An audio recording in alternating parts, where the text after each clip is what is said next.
الحمد للہ رب العالمین الصلاۃ والسلام علی خاتم النبیین اما بعد فاعوذ باللہ من الشیطان الرجیم بسم اللہ الرحمن الرحیم والشمس تجری لمستقر لها ذلک تقدیر العزیز العلیم آمنت باللہ صدق اللہ مولانا العظیم وبلغنا رسولہ النبی الکریم الامین رب اشرح لی صدری ویسر لی امری واحلل عقدۃ من لسانی یفقہوا قولی اللہم ارنا الحق حقا وارزقنا اتباعہ اللہم ارنا الباطل باطلا وارزقنا اجتنابہ۔ میرے نہایت ہی واجب الاحترام جناب پیر سید بدر مسعود صاحب گیلانی زیب آستانہ عالیہ چورا شریف، جناب ڈاکٹر ہمایوں عباس صاحب، میرے بہت ہی محترم جناب موتی صاحب، سیدہ شریف میں بھی ملاقات کا شرف حاصل ہوا، اگرچہ بھاگتے دوڑتے ہی وہ ملاقات ہو سکی۔ آپ مجدد صاحب کے سجادہ نشین کے ساتھ جا رہے تھے تو بہت مصروف تھے، تو بڑی مختصر سی ملاقات ہوئی۔ انشاءاللہ تعالی عزیز آئندہ اللہ تعالیٰ ملاقات کا موقع دے گا، میں بھی حاضر ہوں گا خصوصی ملاقات کے لیے۔ اور ڈاکٹر صاحب سے بھی میری پہلی ملاقات ہے، میں ان سے بھی گزارش کروں گا کہ میں انشاءاللہ کسی وقت فیصل آباد حاضر ہوں گا، تو ابھی مجھے اجازت بھی عنایت فرمائیں کہ میں آپ کے پاس حاضر ہوں۔ انشاءاللہ تعالی رابطہ کر کے نمبر میں پیر صاحب سے لے لوں گا۔ آپ یقین جانیں یہ لوگ ہمارا سرمایہ ہیں، یہ لوگ ہمارا سرمایہ ہیں۔ یہ شاید عوام کو اس بات کا نہیں پتہ، ہم لگے ہوئے ہیں سروں پہ اور ہم لگ گئے ہیں نعروں پہ، لیکن یہ لوگ وہ ہیں جن کے قلب اللہ تعالیٰ نے نور سے بھرے ہوئے ہیں، اور ان کے ذہن جو ہیں وہ اللہ تعالیٰ نے اپنے علم سے بھرے ہوئے ہیں۔ یہ علم اور نور کا بہترین امتزاج ہے۔ میں آج کے دن آپ کے ساتھ 3 باتیں گزارش کرنا چاہوں گا۔ آپ میرے سے واقف ہیں، میں آپ سے واقف ہوں، کوئی نئی ہماری ملاقات نئی نہیں ہے۔ آج صبح میں پیر صاحب سے گزارش کر رہا تھا کہ میری غالباً یہاں پہ 15ویں یا 16ویں حاضری ہے۔ یہاں پہ کھیت تھا جس دن پہلا پروگرام ہوا، جہاں پہ آج ماشاءاللہ بہت خوبصورت عمارت بنی ہوئی ہے، آپ آرام سے سائے میں بیٹھے ہوئے ہیں۔ رات کے ٹائم پہ ہم پہنچے تھے، مختصر سی محفل تھی، اور میں اور معظم صاحب آستانہ عالیہ معظم آباد شریف، ہم دونوں کے دونوں رات کو حاضر ہوئے۔ چلتے چلتے چلتے چلتے ماشاءاللہ کالی داڑھی سے داڑھی سفید ہو گئی، کچھ ہو سکتا ہے اندر بھی سفید ہو گیا ہو۔ تو اس آستانے پہ میری اپنی ایک آپ کہہ لیں کہ ایک دلی عقیدت ہے۔ جس دن پہلے دن ہم یہاں پہ آئے تو بڑا عجیب و غریب منظر تھا۔ میرے بڑے بھائی بیمار تھے، میں واہ کینٹ میں تھا، تو ظفر قریشی صاحب پچھلے دفعہ آئے ہوئے تھے، تو وہ میرے بچوں کو ٹیوشن پڑھاتے تھے۔ میں نے ان سے کہا کہ یار کوئی چورا شریف کا بندہ مل جائے، ہم 7-8 لوگ ہیں، ہم نے ویگن کرائی ہوئی ہے تو ہم نے جانا ہے، تو کوئی راستے واسطے کا پتہ نہیں، بڑی پرانی 2002 کی بات ہے یہ۔ انہوں نے 1 گھنٹے کے بعد مجھے کہا جی کہ آپ فلاں جگہ سے گزریں گے تو ایک صاحب آپ کو مل جائیں گے۔ میں نے کہا نام؟ کہتے ہیں نام شام کو چھوڑیں، مجھے بھی نام کو نہیں پتا، وہ آپ کو مل جائیں گے، تو ان کو ساتھ لے لیجیے، وہ آپ کے۔ ہم وہاں آئے تو وہاں سے ایک صاحب ہمارے ساتھ بیٹھ گئے، بیٹھے رستے میں، آپ جی آپ کا کیا نام ہے؟ میرا نام بدر ہے۔ آپ کا چورا شریف سے کیا تعلق ہے؟ بس یہ چورا شریف ہمارا پیر خانہ ہے۔ یہ اب میری اور ان کی بات چیت ہوتی جا رہی ہے۔ میرا خیال ہے کہ 15-20 منٹ کے بعد جا کے ہمیں پتا چلا کہ یہ وہاں کے صاحبزادے ہیں۔ اتنی انکساری، یہ میری پہلی ملاقات تھی۔ پھر ہم یہاں پہ حاضر ہوئے، ڈاکٹر صاحب یہاں پہ تھے، ڈاکٹر صاحب نے ہمارے آنے تک کھانا شانا تیار کروایا، وہ میری پہلی حاضری تھی۔ اور اس کے بعد پھر ہمارا دل کیا کہ ہم پھر بار بار ادھر آئیں۔ پھر الحمدللہ عرس کے علاوہ بھی بہت دفعہ حاضری ہوئی۔ پچھلے دنوں میں اور ایک فخر شاہ صاحب ہیں، آپ جانتے ہیں ہمارے دادا جی کے ایک گدی کے، تو انہیں بڑا شوق تھا کہ ہم بدر مسعود صاحب سے ملیں، تو ہم بڑا لمبا سفر کر کے وہ دیپال پور سے آئے، مجھے انہوں نے پنڈی سے ساتھ لیا، ہم آئے اور یہاں پہ آ کے ان سے ملاقات ہوئی. میرا خیال تقریباً آدھا دن ہم نے یہاں پہ گزارا, تو وہ بھی ہماری زندگی کا ایک بڑا خوبصورت اور یادگار سفر تھا. اللہ تعالیٰ آپ سب لوگوں کو یہاں پہ حاضری کی صرف توفیق نہ عطا فرمائے, ان لوگوں کے سینوں میں جو نور ہے, جو مجددی نقشبندی صدیقی نور ہے, اللہ تعالیٰ آپ کے سینوں کو اس نور سے بھر کے واپس بھیجے. ڈاکٹر صاحب فرما رہے تھے کہ خالی دل کر کے آیا کرو تاکہ بھرا ہوا لے کے جاؤ. تو ہم الحمدللہ اپنی جھولیاں خالی کر کے آئے ہیں. کیوں جی خالی جھولیاں کر کے آئے ہیں؟ ہم خالی جھولیاں کر کے آئے ہیں اور انشاءاللہ تعالی العزیز ہم بھر کے واپس جائیں گے. میرے پیارے دوستو, میں اب اپنے جتنی تمہیدی گفتگو کرنی تھی کر لی. میں اپنے موضوع کے پہلے حصے پہ حاضر ہوتا ہوں. جو سب سے پہلے میں نے آپ کے سامنے عرض کرنی ہے سورہ النحل, قرآن پاک کی 16ویں سورت 8ویں آیت.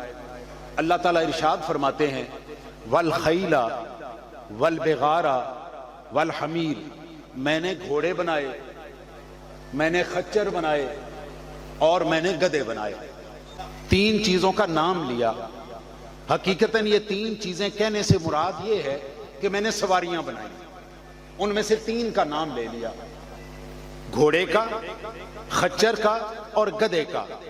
اور یہ 3 نام لے, میری طرف توجہ ہے نا, اور ان 3 کا نام لے کے آگے کیا فرمایا کہ میں نے یہ کیوں بنائے ہیں؟ لِتَرْكَبُوهَا, تاکہ تم ان پہ سواری کرو. کیا کرو؟ تم ان پہ سواری کرو. گھوڑے پہ تم سواری کرو, گدھے پہ تم سواری کرو, خچر پہ تم سواری کرو. میں نے گھوڑا اس لیے نہیں بنایا کہ تم اس کے نیچے سے گزرو, میں نے گھوڑا اس لیے بنایا کہ تم اس کے اوپر بیٹھو. اللہ تعالیٰ فرماتا ہے میں نے تمہیں احسن تقویم بنایا ہے.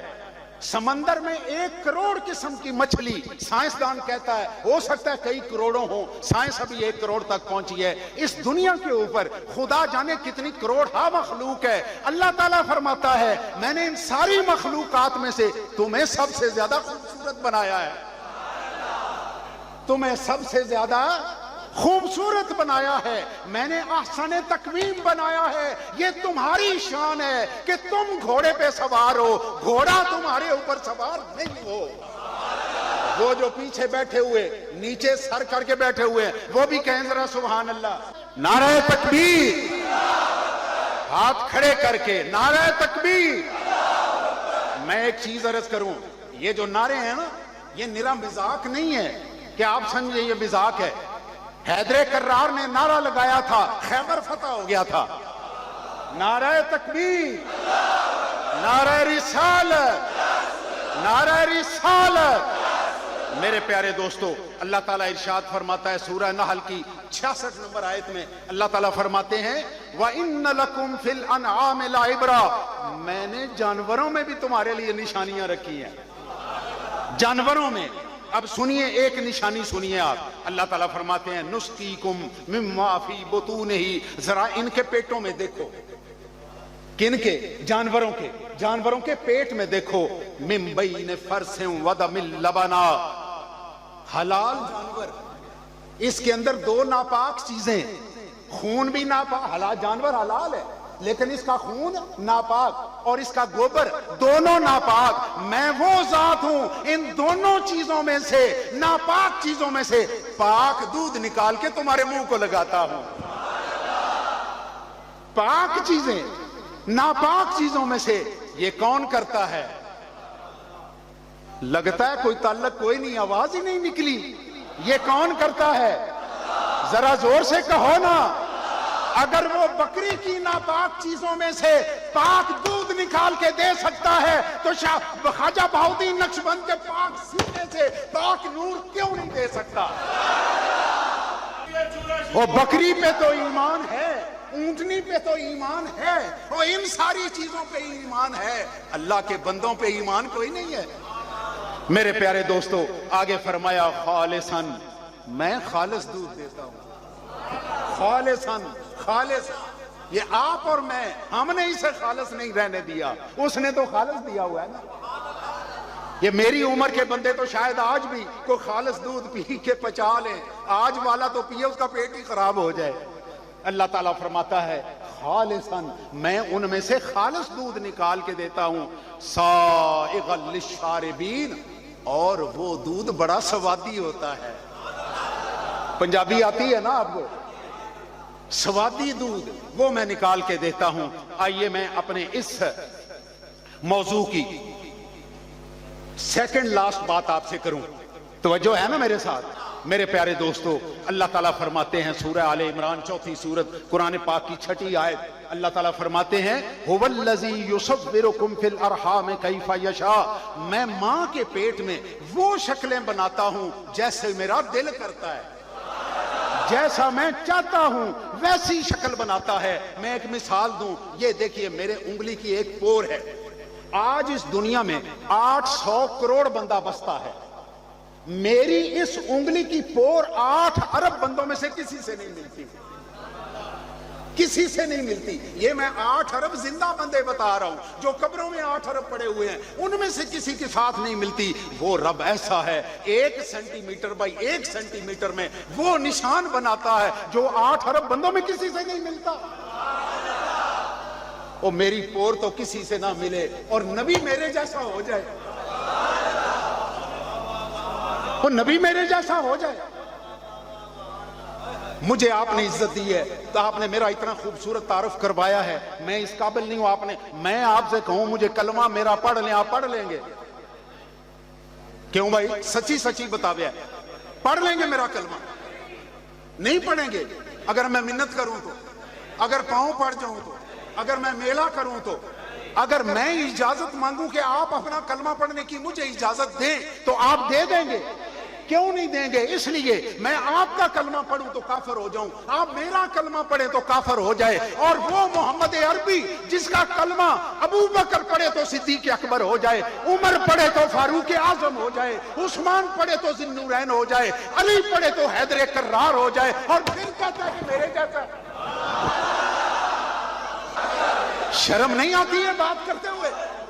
حیا نہیں آتی ہے بات کرتے ہوئے؟ وہ تو میرا کلمہ پڑھے کافر ہو جائے اور اس کا کلمہ جو پڑھے وہ عرش مکین ہو جائے، اور پھر ہم کہیں کہ میرے جیسا ہے۔ میرے پیارے دوستو، اللہ تعالیٰ فرماتا ہے میں ماں کے پیٹ میں شکلیں بناتا ہوں، اور کیسی بناتا ہوں؟ جیسے میرا دل چاہتا ہے، کیف یشاء، جیسا میرا دل کرتا ہے ویسی بناتا ہوں۔ شکلیں یہ دیکھیں نا کتنی بڑی ماشاءاللہ، یہ سامنے آپ کے یہ سارا کچھ جو کچھ لکھا ہوا ہے ڈرائنگ ہے، اس کے بنانے کے لیے ہمیں 4 چیزوں کی ضرورت ہے، 4 چیزوں کی ضرورت ہے۔ مجھے پردے کی ضرورت ہے یا دیوار کی ضرورت ہے، کوئی ایسی چیز جس کے اوپر میں یہ ڈرائنگ بنا سکوں، کوئی شکل بنا سکوں، مجھے وہ اس چیز کی ضرورت ہے۔ دوسرے مجھے روشنی کی ضرورت ہے، اندھیرا ہوگا تو میں یہ لکھ نہیں سکتا۔ تیسری چیز جس کی مجھے ضرورت ہے وہ ہے کہ میرے پاس پینٹ ہو یا کوئی سیاہی ہو جس کے ساتھ میں بناؤں، اور چوتھی چیز مجھے قلم چاہیے یا کوئی ایسا برش چاہیے جس کے ساتھ میں بناؤں۔ اللہ تعالیٰ اس جگہ پہ یہ شکلیں بنا رہا ہے جس میں ان 4 میں سے ایک بھی شے نہیں ہے، نہ روشنی ہے، نہ کینوس ہے، نہ دوات ہے، نہ قلم ہے، اور شکلیں بھی کیسی بنا رہا ہے؟ وہ بولتی چالتی چلتی پھرتی شکلیں بنا رہا ہے،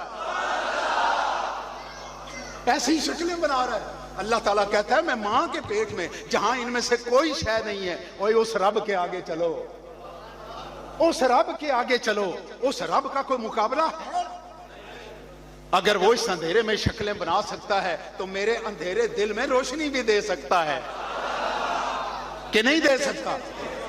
آئیے تھوڑی ساری ایک میں ڈرتے ڈرتے، خاص طور پہ علماء سے ڈرتے ڈرتے ایک حدیث عرض کرنے لگا ہوں، ترجمہ شاید میرے اپنے لفظوں کا ہو، اس کے لیے میں اللہ تعالیٰ کی نماز پڑھتے ہو بھائی؟ اے کوڑ نہ مارے ہو، او کوڑ نہ مارے ہو، پڑھتے ہو نماز؟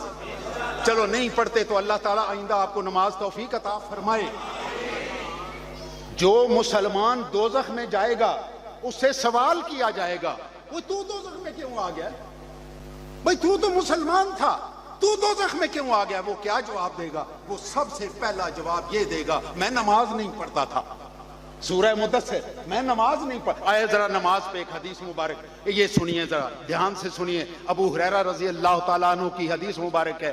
یہ ابو داؤد، ترمذی، نسائی، ابن ماجہ، موطا امام مالک، مسند احمد، اتنی پکی حدیث ہے اور ساروں میں صحیح حدیث ہے. آپ فرماتے ہیں کہ اللہ تعالیٰ نے فرمایا قال اللہ تعالی قسمت الصلاۃ بینی و بین عبدی نصفین، میں نے نماز اپنے اور بندے کے درمیان آدھی آدھی تقسیم کر دی ہے.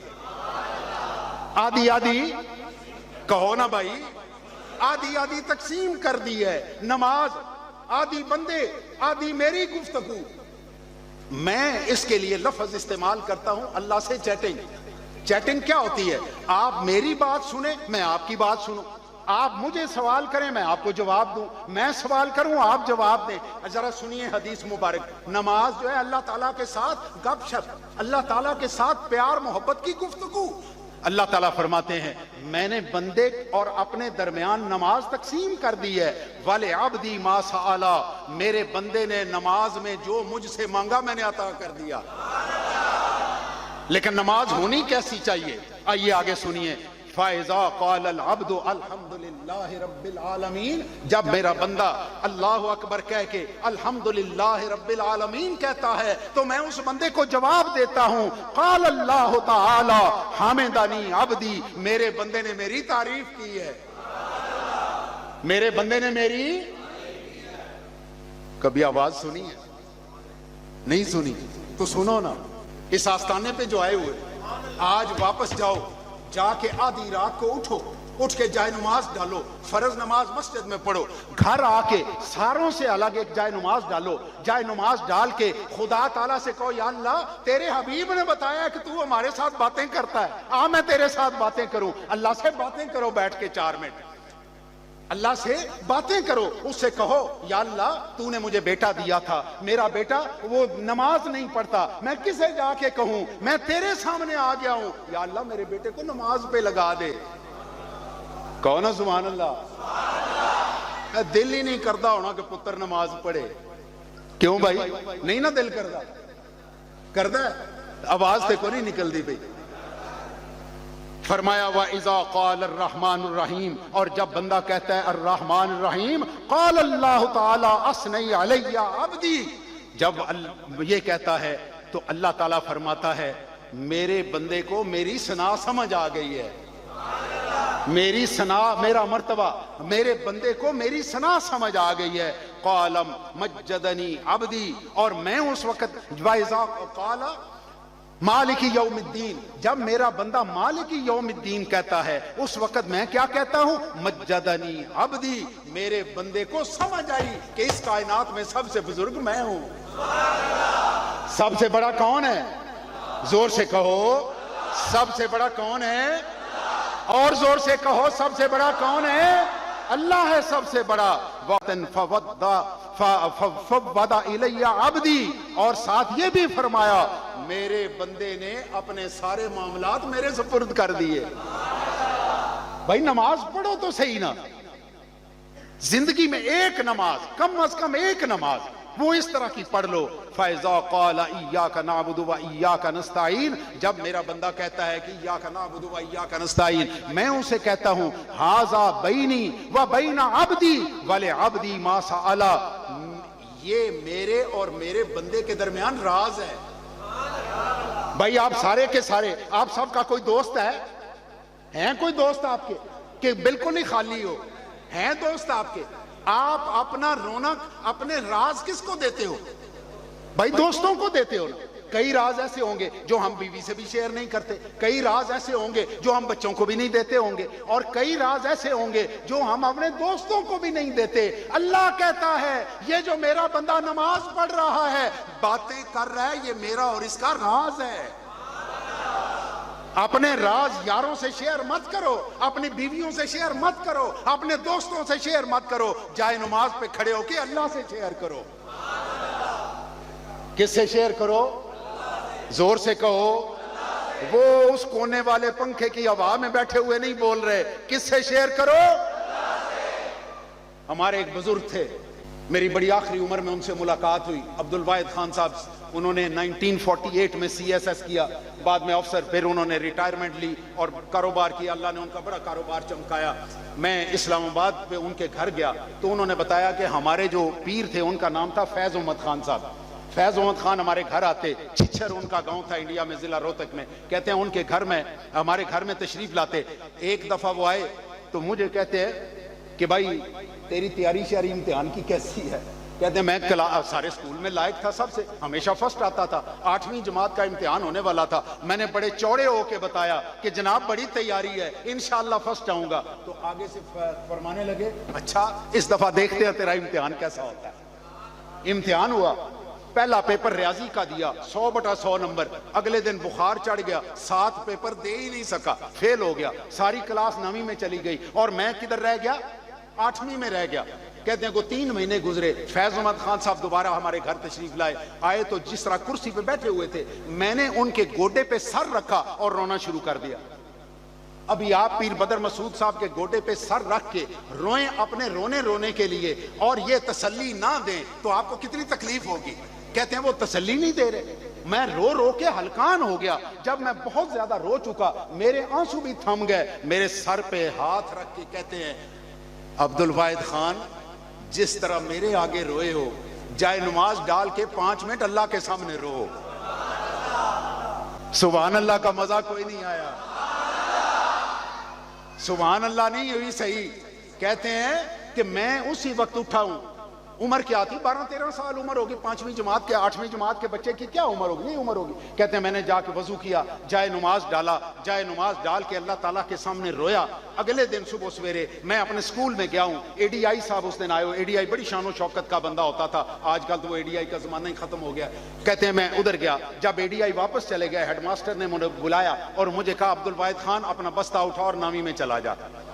میں نے پوچھا کہ حضور ماسٹر صاحب مجھے نہ آپ نے ٹیسٹ لیا ہے نہ امتحان لیا ہے۔ انہوں نے کہا کہ آیا تھا اے ڈی آئی، میں نے اس سے تمہارا کیس ڈسکس کیا ہے کہ یہ بچہ بڑا لائق ہے، اس نے حساب میں 100/100 نمبر لیے ہیں، آگے بیمار ہو گیا۔ میں نے تو اس سے یہ اجازت مانگی تھی کہ اگر آپ اجازت دیں تو میں اس سے 7 مضمونوں کا امتحان لے لوں، اگر پاس ہو جائے تو اگلی کلاس میں بٹھا دوں۔ اس نے مجھے کیا کہا؟ اس نے مجھے کہا کہ اتنے لائق بچے کے امتحان کی ضرورت نہیں ہے، اس کا بستہ اٹھو اور اگلی کلاس میں بٹھا دو، اگلی کلاس میں بٹھا دو، وہ امتحانوں کے لیے اور تھوڑے ہیں۔ تو میں اس پہ کیا تبصرہ کرتا ہوں؟ اپنا تبصرہ بھی سنا دوں، میں اس پہ یہ تبصرہ کرتا ہوں، اے ڈی آئی صاحب بھی مجبور تھے، پیچھے اللہ کی پڑھی ہوئی نماز آ رہی تھی، جو اللہ کے سامنے نماز پڑھی ہوئی تھی نا، وہ نماز اے ڈی آئی کو امتحان لینے دیتی تھی۔ میرے پیارے دوستو، یہ جب نماز پڑھو تو اس طرح کی باتیں اللہ تعالیٰ سے کیا کرو۔ میں اگلے موضوع میں سے صرف ایک بات، کیونکہ وہ بڑی لمبی ہو جائے گی، ٹائم بھی ایسا ہے اور میں خود بھی پوری رات کا سفر کر کے رات 2:30 بجے میں ادھر پہنچا ہوں، پوری رات کا سفر کیا ہوا ہے اور ابھی آج کی رات بھی میری پوری سفر میں گزرنی ہے۔ میرے پیارے دوستو، ایک آیت آپ کے سامنے پڑھتا ہوں، آپ دھیان سے، کیوں جی دھیان ہے میری طرف؟ میری طرف دھیان ہے نا؟ ذرا ایک دفعہ سبحان اللہ کہو نا کھل کے، ماشاءاللہ، اس کا مطلب ہے آپ جاگ رہے ہیں، جاگ رہے ہو؟ لو سنو ذرا، قرآن پاک کی سورہ المائدہ 5ویں سورت 110 نمبر آیت، عیسیٰ علیہ السلام کے متعلق اللہ تعالیٰ ارشاد فرما رہے ہیں وَإِذْ تَخْلُقُ مِنَ الطِّينِ كَهَيْئَةِ الطَّيْرِ، اے عیسیٰ تم مٹی کا پرندہ بناتے تھے۔ کیا کرتے تھے؟ مٹی کا پرندہ بناتے تھے۔ کیوں بناتے تھے؟ بے اذنی، میرے اذن سے۔ کس سے بناتے تھے؟ میرے اذن سے بناتے تھے۔ اور پھر کیا کرتے تھے؟ فَتَنْفُخُ فِيهَا فَتَكُونُ طَيْرًا، پھر تم اس میں پھونک مارتے تھے۔ جب تم پھونک مارتے تھے تو وہ مٹی کا پرندہ اڑ جاتا تھا۔ اور وہ کیوں اڑتا تھا؟ بے اذنی، میرے، سارے کہو نا میرے اذن سے۔ وَتُبْرِئُ الْأَكْمَحَ وَالْأَبْرَصَ، تم پیدائشی نابینا کو اور جو بندہ کوڑی کا مریض ہوتا تھا اس کو پھونک مارتے تھے تو وہ ٹھیک ہو جاتا تھا۔ کیوں ٹھیک ہو جاتا تھا؟ بے اذنی۔ اس آیت میں 3 دفعہ بے اذنی کا لفظ فرمایا اور پھر آگے فرمایا وَإِذْ تُخْرِجُ الْمَوْتَى، تم کسی قبر پہ کھڑے ہو کے مردے کو آواز دیتے تھے، مردہ زندہ ہو کے کھڑا ہو جاتا تھا۔ اور کیوں زندہ ہو جاتا تھا؟ بے اذنی، میرے اذن سے۔ 4 دفعہ اذن کا لفظ، اور ہے کون؟ کس کو کہہ رہے ہیں؟ عیسیٰ علیہ السلام کو صاحب کتاب نبی، صاحب کتاب، صاحب شریعت نبی، اس کے ساتھ یہ بات ہو رہی ہے کہ ہر بات کے اوپر صاحب کتاب نبی کو اذن کی ضرورت ہے، وہ جو کام کرے گا اذن لے گا۔ میرے پیارے دوستو، آؤ ذرا آمینہ کے لال کی بات سنیں۔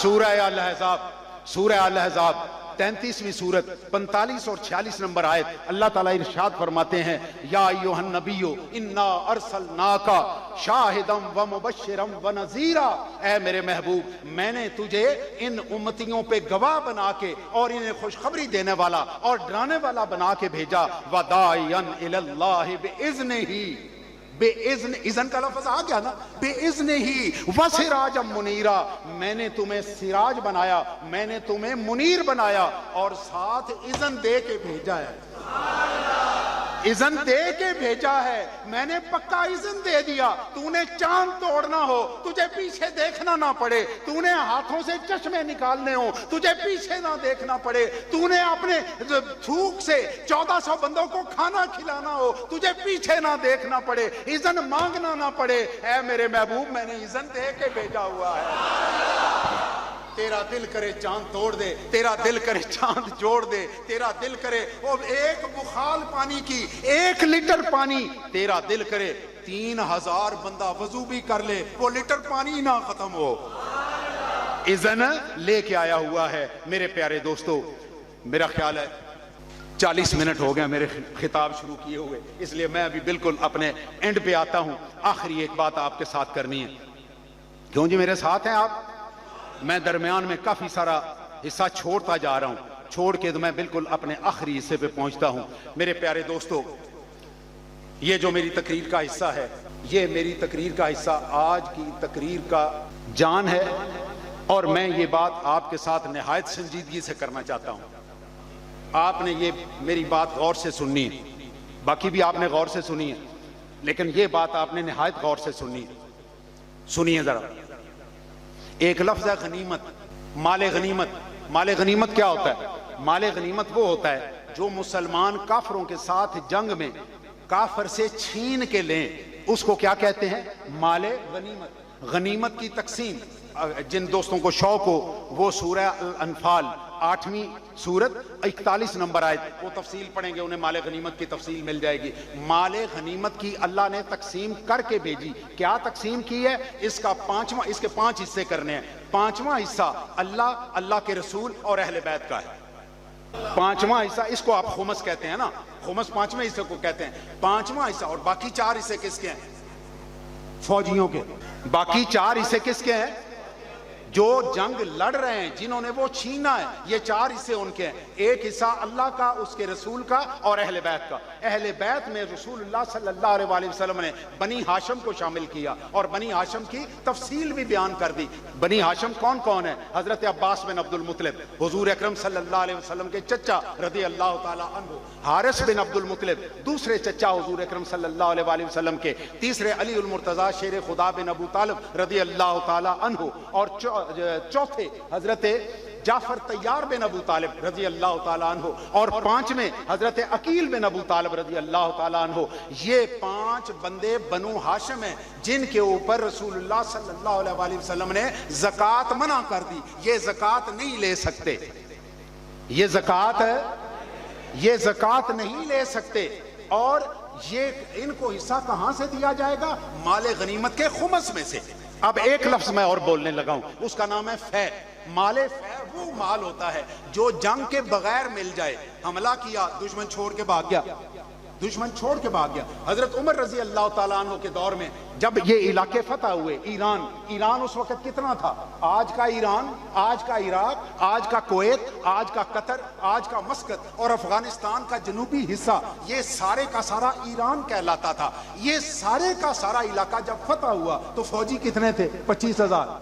حضرت عمر کے دماغ میں یہ بات آئی کہ اتنا علاقہ اگر میں غنیمت میں ان فوجیوں کو دے دوں گا تو باقی لوگوں کا کیا بنے گا؟ آپ اندازہ کریں نا، ایران، عراق، مسقط اور اتنی ساری کی ساری زمینیں اگر میں ان 25,000 بندوں کو دے دوں تو جو لاکھوں کی آبادی پیچھے پڑی ہوئی ہے ان کا کیا کرے گا؟ آپ نے پھر اس کے اوپر لوگ بلائے، ان کے اوپر بڑی محنت کی، اور محنت 6 مہینے کے بعد یہ فائنل ہوا کہ یہ غنیمت نہیں ہے، یہ فے ہے۔ فے کس کا حصہ ہوتا ہے؟ فے حصہ ہوتا ہے عام مسلمانوں کا، عام عوام کا حصہ ہوتا ہے۔ آپ نے یہ مقرر کر کے پھر آپ نے صحابہ کے اور اہل بیت کے حصے مقرر فرمائے۔ ذرا سنیے دھیان سے، وہ حصے کس طرح مقرر فرمائے؟ جو بدری صحابی تھے وہ سب سے افضل تھے، ان کا حصہ 5,000 درہم سالانہ مقرر کیا۔ یہ خاندان کا، ایک بندے کا نہیں، خاندان کا 5,000 درہم، اور ان کے بعد امہات المومنین ان کا 4,000 درہم، ان کے بعد جو لوگ مکہ، فتح مکہ سے پہلے مسلمان ہوئے ان کا 3,000 درہم، اور جو فتح مکہ کے بعد مسلمان ہوئے ان کا 2,000 درہم مقرر کیا گیا۔ میں ابھی یہ سادات بیٹھے ہوئے، میں بنو ہاشم میں سے ہوں، آپ میں کوئی آوان ہے بیٹھے ہوئے؟ کوئی آوان ہے بیچ میں ہاتھ کھڑا کرے؟ اچھا ہاں، ایک ہاتھ نظر آئے، آپ بھی اسی میں سے ہیں، بنو ہاشم میں سے ہیں۔ جو آوان ہے یہ حضرت علی کرم اللہ تعالی وجہ کی ایک اہلیہ جن کا نام فاطمہ بنت حزام تھا، اور ان کی کنیت تھی ام البنین، یہ ان کی اولاد میں سے ہیں، تو یہ بھی ہاشمی ہوئے، عباسی بھی ہاشمی ہیں۔ تو یہ سارے کے سارے بنو ہاشم ہیں جن کے اوپر زکوٰۃ منع، اور جو حضرت عمر فاروق رضی اللہ تعالی عنہ نے فے میں سے ان کا حصہ مقرر کیا تھا، وہ ان کا حصہ بنتا ہے۔ آئے میں اس کے اوپر ایک حدیث سناؤں، بڑی لمبی حدیث ہے لیکن میں اس کا اختصار عرض کرتا ہوں۔ حضرت حارث بن عبد المطلب ان کے بیٹے جن کا نام ربیعہ تھا، وہ یہ بیان کرتے ہیں کہ ہم بیٹھے ہوئے ہیں، کون کون؟ ربیعہ بیٹھا ہوا ہے، اور ربیعہ کے ساتھ حضرت عباس بن عبد المطلب بیٹھے ہوئے ہیں، اور ان کے بیٹے، عباس کے بیٹے ہیں جن کا نام ہے فضل، اور ربیعہ کے بیٹے ہیں جن کا نام ہے عبد المطلب۔ وہ کہتے ہیں کہ ہم اپنے بیٹوں کو بھیجیں رسول اللہ صلی اللہ علیہ وسلم کے پاس، اور انہوں نے بھیج دیا۔ کس لیے؟ جا کے رسول اللہ صلی اللہ علیہ وسلم سے عرض کریں کہ یا رسول اللہ، ہم جوان ہو گئے، شادی کے قابل ہو گئے، ہمارے پاس حق مہر دینے کے لیے پیسہ نہیں ہے، ہمیں آپ زکوٰۃ جمع کرنے والے محکمے میں نوکری دے دیں تاکہ ہم اس سے زکوٰۃ اکٹھی کریں، اور آپ ہمیں اس کا معاوضہ یا تنخواہ دیں تاکہ ہم کل کو شادی کے لیے حق مہر اکٹھا کریں۔ حضور اکرم صلی اللہ علیہ وسلم سوچ میں پڑ گئے، بڑی دیر تک آپ نے سوچا، اور بڑی دیر سوچنے کے بعد آپ نے سر مبارک اٹھایا اور آپ نے فرمایا کہ آل محمد پر زکوٰۃ نہیں لگتی۔ آل محمد پر زکوٰۃ کیوں؟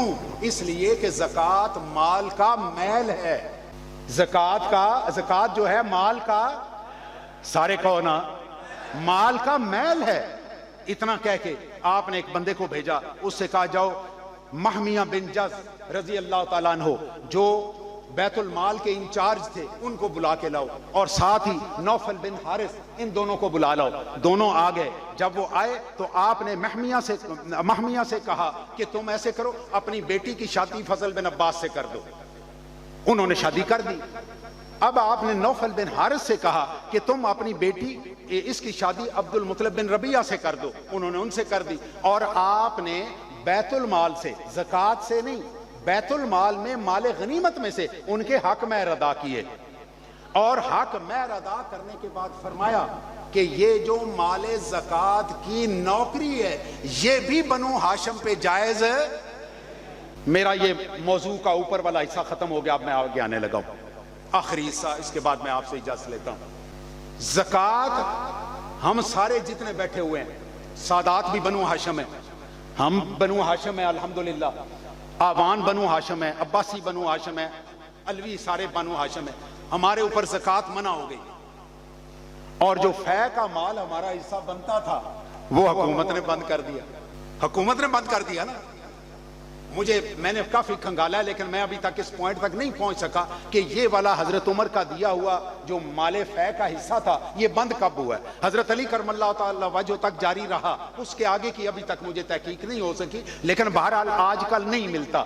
مجھے ابھی آپ بتائیں، نواز شریف کل کو غریب ہو جائے، اس کے بچے زکوٰۃ کے حقدار ہیں، زرداری غریب ہو جائے، اس کے بچے کل کو زکوٰۃ کے حقدار ہیں، میں غریب ہو جاؤں، میرے بچے زکوٰۃ کے حقدار میرے بچے آپ کے بچے زکات کے، آپ کے بچے زکات، اور الحمدللہ نہیں ہے، کیونکہ یہ تو میل ہے نا، یہ میل ہمارے حصے کیوں آئے، ہم کیوں میل لیں؟ لیکن کہانی یہ ہے کہ میری بچی کی شادی ہونی ہو اور وہ بوڑھی ہو جائے اور وہ شادی نہ کر سکے کہ میرے پاس اس کے کھانے کے لیے پیسے نہیں ہیں۔ میرے پیارے دوستو، یہ بڑا لمحہ فکریہ ہے، یہ ہمارے بڑے سوچنے کی بات ہے اور قومی سطح پہ سوچنے کی بات ہے۔ میں نے اپنے بے شمار خطبوں میں حکومت سے مطالبہ کیا ہے کہ بنو ہاشم کی تحقیق کر کے ان کی لسٹیں بنائی جائیں اور ان کو زکوٰۃ کی جگہ پہ حکومت کے اپنے فنڈ میں سے ان کے لیے وظائف مقرر کیے جائیں۔ میں آپ کو بتاؤں یہ 5000 درہم آج کے کتنے بنتے ہیں؟ ڈاکٹر صاحب میں نے 3 ہفتے پہلے پوری اس کی کیلکولیشن کی ہے، آپ کو پتہ ہی ہے میں میکینیکل انجینئر تو میتھ تھوڑا بہت مجھے آتا ہے، میں نے پوری کیلکولیشن کی ہے۔ یہ 5000 درہم حضرت عمر کے دور کا آج کا 7 کروڑ اور 72 لاکھ روپیہ بنتا ہے۔ میں ان ساروں کی ترجمانی کرتے ہوئے حکومت سے کہتا ہوں ہم نے 7 کروڑ معاف کیا، سانو 72 لاکھ دے دیا کرو۔ کیوں جی جائے آپ کو اجازت ہے نا مجھے ترجمانی کی؟ 72 لاکھ کافی ہے، مجھے تو دے دیں 72 لاکھ، خاندان کو میں اکیلے سے نہیں مانگ رہا، میرے پورے خاندان کو دے دیں 72 لاکھ۔ میں ایک عرض کروں، اہل بیت کے ان خاندانوں میں سے اگر کسی بچی کی شادی پیسوں کی وجہ سے نہیں ہو رہی، اس کے مجرم صرف اس بچی کے والدین نہیں ہیں، پوری امت اس کی مجرم ہے، پوری امت اس کی مجرم۔ آپ سارے بیٹھے ہوئے مجرم ہیں، میں مجرم ہوں، حکمران مجرم ہے، وہ عمران خان ہو یا کوئی بھی ہو، کیونکہ انہوں نے وہ والا نظام جو رسول اللہ صلی اللہ علیہ وسلم کے خلفاء نے رائج کیا تھا انہوں نے اس کی نفی کی، جو قرآن میں اللہ تعالیٰ نے فرمایا، جو رسول اللہ صلی اللہ علیہ وسلم نے حدیث میں بنایا، ہم نے اس سے روگردانی کی ہے، اس لیے پوری کی پوری امت اس کی مجرم ہے۔ کہو نا بھائی، مجھے اللہ تعالیٰ نے دماغ میں یہ بات ڈالی تو میں نے اس کا ایک حل نکالا، میں وہ آپ کے سامنے عرض کرنا چاہتا ہوں۔ میں نے ایک ادارہ بنایا الطافیہ فاؤنڈیشن کے نام سے، گورنمنٹ آف پاکستان سے میں نے منظور کرا لیا ہے، اس میں میں نے 7 ہیڈ ان سے منظور کروائے، جن میں ایک یونیورسٹی ہے، ایک اس میں بیوہ عورتوں کے لیے شادی کا اور وہ ووکیشنل سکول وغیرہ وغیرہ، اس میں ایک فنڈ کا نام میں نے رکھا ہے اہل بیت فنڈ، ایک فنڈ کا نام رکھا ہے اہل بیت فنڈ۔ اب اہل بیت فنڈ میں زکوٰۃ نہیں آئے گی، اس میں صرف اور صرف عطیات ہوں گے، جو آپ کا پاک مال، میل نہیں، جو آپ کا اپنا کمایا ہوا مال ہے اس میں سے۔ میں اس کے لیے بینک میں درخواست دی ہوئی ہے، چونکہ آج کل اس طرح کے اکاؤنٹ ذرا دیر سے کھلتے ہیں، بہرحال جب بھی کھلے گا میں اس کو لانچ کر دوں گا، میں نے اس کو لانچ کر دینا ہے، اور اپنی ایک پینشن وہ اس میں ڈال کے میں نے انشاءاللہ اس سے آغاز کرنا ہے۔ آپ سے میری گزارش ہے، میرے فنڈ میں نہ آئیے، جس جگہ پہ بیٹھے ہوئے ہیں آپ وہاں پہ بنی ہاشم تلاش کیجئے، اگر وہ غریب ہیں تو ان کو اپنی جیب سے پیسہ دینے کا انتظام کریں، اگر نہیں کرتے تو آپ سارے مجرم ہیں۔ نرا جنت میں جانے کے لیے ہم سے حدیثیں مت سنیں، کوئی کام کرنے والی بھی حدیث سن لیں، میں ادھر بیٹھا بیٹھا آپ کو جنت میں لے جاؤں۔ ہاں، اس چیز کی گارنٹی دیتا ہوں، اگر آل محمد میں سے آپ نے کسی بچی کی شادی کروا دی، میں یقین سے کہتا ہوں آپ قبر میں جائیں گے، رسول اللہ کھڑے ہو کے آپ کا استقبال کریں گے۔ حضور میری گل ٹھیک ہے؟ کیوں جی میری گل بات کچھ ہضم ہوئی ہے؟ آپ کو ہضم ہوئی ہے؟ لگتا تو کوئی نہیں۔ پڑھو ذرا میرے ساتھ مل کے بسم اللہ الرحمن الرحیم۔ پیر نصیر الدین صاحب کا ایک کلام پڑھ کے پھر میں اجازت لوں، حضور اجازت ہے؟ پیر نے پڑھو لا الہ، پڑھو لا الہ، پڑھو لا الہ، پڑھو لا الہ، پڑھو۔ آواز نہیں ہے صحیح، ذرا کھل کے، میری سر شور کوئی نہیں ہے، ایسے شعر اچھے لگے تو میں پڑھنے لگا ہوں۔ پڑھو لا الہ یا سرور عالم صلی علی، یا سرور عالم، یا سرور عالم، باہم ملتے سبتین برو۔ سبتین کسے کہتے ہیں؟ امام حسن اور امام حسین رضی اللہ عنہ کو۔ آپ کہتے ہیں کہ رسول اللہ کے دونوں جو بھویں تھے، ایک امام حسن ہے اور ایک امام حسین ہے۔ کہو نا سبحان اللہ۔ باہم ملتے